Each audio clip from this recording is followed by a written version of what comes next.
मरे हुए व्यक्ति की ये 3 चीज़ें कभी नहीं लेनी चाहिए। एक समय की बात है, एक बार देवर्षि नारद यमराज से प्रश्न पूछते हैं।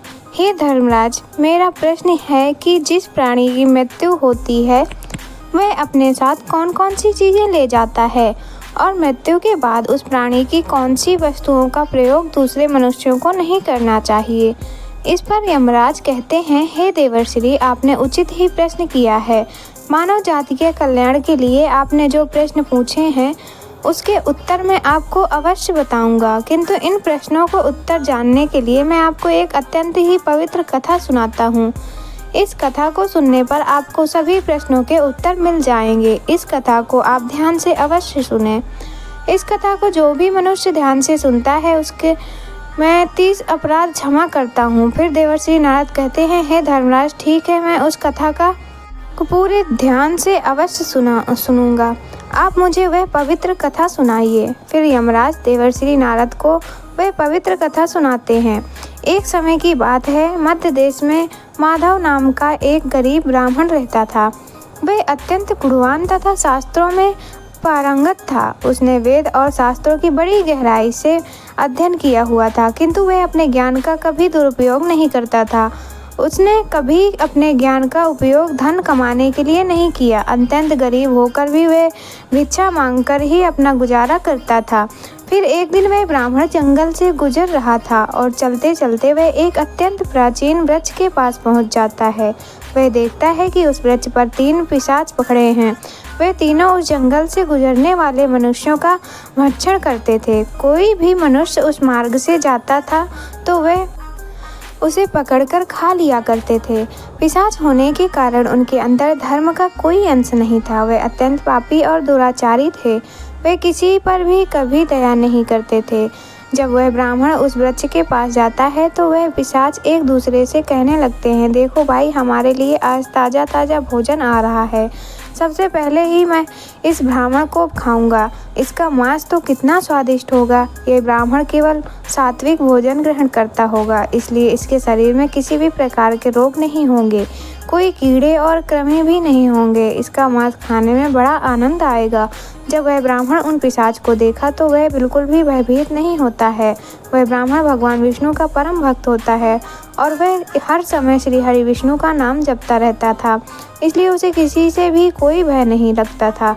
इन पिशाच को देखकर भी ब्राह्मण भयभीत नहीं हुआ और उन पिशाच की ओर देखते हुए उन्हें प्रणाम करने लगता है और कहता है, हे पिशाच, तुम्हें नमस्कार है। उस ब्राह्मण का ऐसा विचित्र व्यवहार देखकर पिशाच हैरान रह जाते हैं और उस ब्राह्मण से कहने लगते हैं, हे महात्मा, आप कौन हैं और इन वन में अकेले क्यों भटक रहे हैं? हम पिशाच को देखकर भी आपको जरा सा भी भय नहीं लगा। बड़े बड़े सूरवीर योद्धा भी हम पिशाच को देखकर थर थर काँपने लगते हैं, हमें देखकर डर कर भागने लगते हैं, किंतु आपके मन में किसी भी प्रकार का भय नहीं दिखाई पड़ रहा है। आपके सान्निध्य में आने पर हमारी भूख भी समाप्त हो चुकी है। हम तो आपको भोजन समझकर प्रसन्न हो रहे थे और आपको खाने वाले थे। फिर वह ब्राह्मण कहता है, हे पिशाच, मुझे आपसे बिल्कुल भी भय नहीं लग रहा है, क्योंकि मैं जानता हूँ कि भगवान हमारे साथ हैं और उनकी इच्छा के बिना तो पेड़ का पत्ता तक नहीं हिलता। यदि मेरी मृत्यु आप पिशाच के द्वारा ही होनी है तो मुझे यह भी स्वीकार है। ईश्वर ने मेरे भाग्य में जो भी लिखा दिया वह मुझे मंजूर है। यदि मुझे खाने से आपकी तृप्ति होती है तो मैं इसे मेरा सौभाग्य समझूंगा। इसे संसार के प्रत्येक प्राणी को सुख प्रदान करती हैं, उनकी तृप्ति करना ही प्रत्येक मनुष्य का कर्तव्य है। पिशाच भी ईश्वर द्वारा ही बनाए हुए हैं, इसलिए मैं आपकी निंदा भला कैसे कर सकता हूँ? ब्राह्मण के ऐसे वचन सुनकर सभी पिशाच आश्चर्यचकित हो जाते हैं और उस ब्राह्मण से कहने लगते हैं, हे ब्राह्मण देवता, आपके कवच अत्यंत सुंदर हैं, जिसे सुनकर ही हमारी तृप्ति हुई है। हम आपका भक्षण नहीं करेंगे। कृपया आप हमें बताइए कि आप कौन हैं और किस कारण से आप इस वन में भटक रहे हैं। तब वह ब्राह्मण कहता है, हे पिशाच, मेरा नाम माधव है और मैं प्रभु श्री हरि विष्णु की भक्ति करने के लिए इस वन से मैं उचित स्थान खोज रहा था, किंतु आपको देखकर लगता है कि आप बहुत कष्ट में हैं। मुझे बताइए कि किस कारण से आपको पिशाच बनना पड़ा। यदि मैं आपकी कोई सहायता कर सकता हूँ तो आप अवश्य कहें। मैं अपने सामर्थ्य के अनुसार आपकी जो भी हो सके मदद अवश्य करूँगा। ब्राह्मण की बातें सुनकर सभी पिशाच हैरान रह जाते हैं और कहने लगते हैं, हे ब्राह्मण देवता, आपको बार बार प्रणाम। इन तीनों पिशाच हमारे पाप कर्मों के कारण ही बने हैं। हमने हमारे पितरों का अपमान किया है, इसी कारण से हमें यह पिशाच योनि प्राप्त हुई है। हमें इस पिशाच के शरीर से छुटकारा मिलेगा। हमने मनुष्य रहते हुए भी बहुत पाप किए थे और पिशाच बनकर तो हमने अनगिनत पाप किए हैं। कितने ही निर्दोष मनुष्यों की और प्राणियों को हमने मारकर खाया है। इसलिए हमें ऐसा लगता है कि हमें कभी पिशाच योनि से मुक्ति नहीं मिलेगी।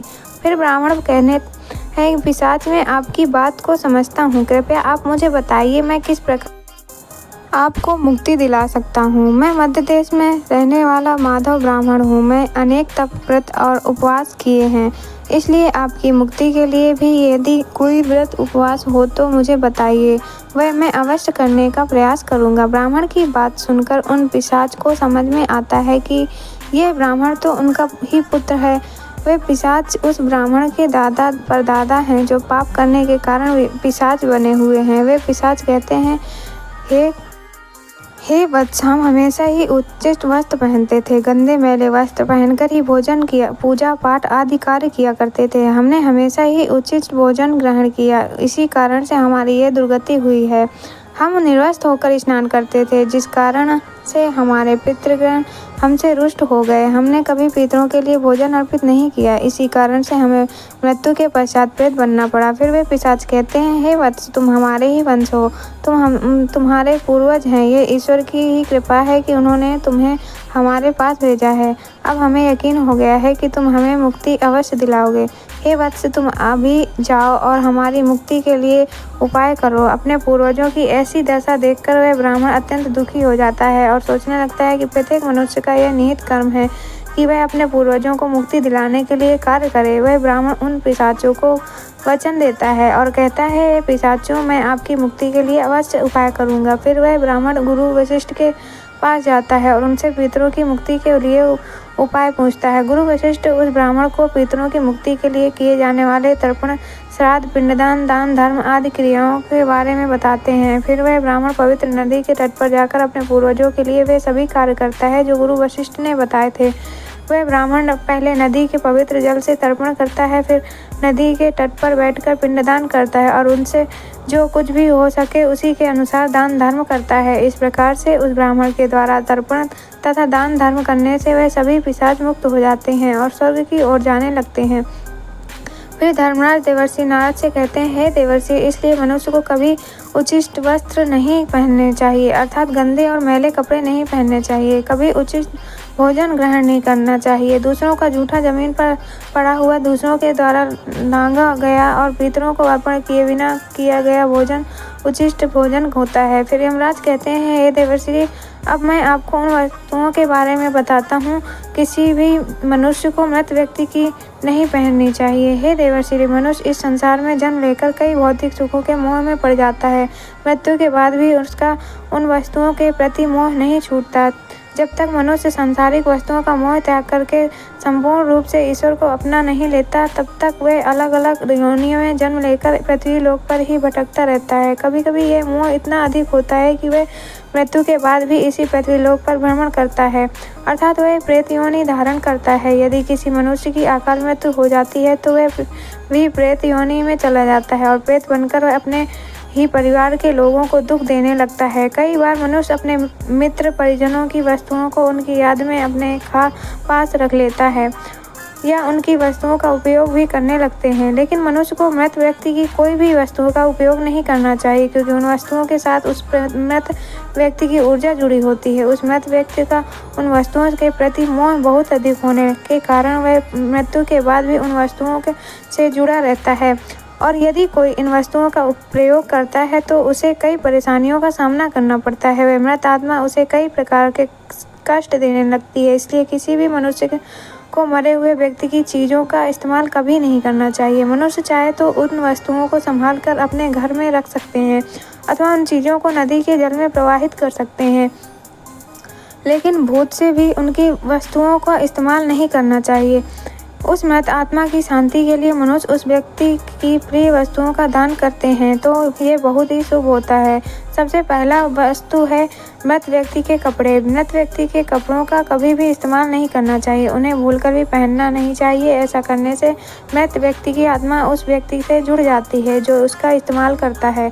मृत व्यक्ति की यादें उस व्यक्ति को सताने लग जाती है जो उनके कपड़ों का इस्तेमाल करता है, जिस कारण वह व्यक्ति मानसिक और शारीरिक रूप से कमज़ोर हो जाता है। उस व्यक्ति को अपने मित्र परिजन की ऊर्जा का एहसास भी होने लगता है, इसलिए मृत व्यक्ति के कपड़े कभी भी नहीं पहनना चाहिए। मृत व्यक्ति के कपड़े हमेशा दान कर देने चाहिए, जिससे उसकी आत्मा को शांति प्राप्त हो जाती है। दूसरी चीज़ है मृत व्यक्ति के गहने। मृत व्यक्ति के गहने भी उसके कपड़ों की तरह ही उसकी ऊर्जा के स्रोत होते हैं। मृत व्यक्ति का अपने गहनों से लगाव कपड़ों से भी कई गुना ज़्यादा होता है, क्योंकि प्रत्येक व्यक्ति गहने को खुद को सुंदर प्रतीत करने के लिए पहनता है, लेकिन जब व्यक्ति की मृत्यु हो जाती है और उसके गहने कोई दूसरा व्यक्ति पहन लेता है, तब मृत व्यक्ति की आत्मा सहजन महसूस करने लगती है। वह आत्मा उस व्यक्ति को परेशान करने लग जाती है। आत्मा मोक्ष की राह पर न जाकर इस मृत्यु के लोक में अपने ही परिजनों को परेशान करने लग जाती है, इसलिए मृत व्यक्ति के गहनों का भी कभी इस्तेमाल नहीं करना चाहिए।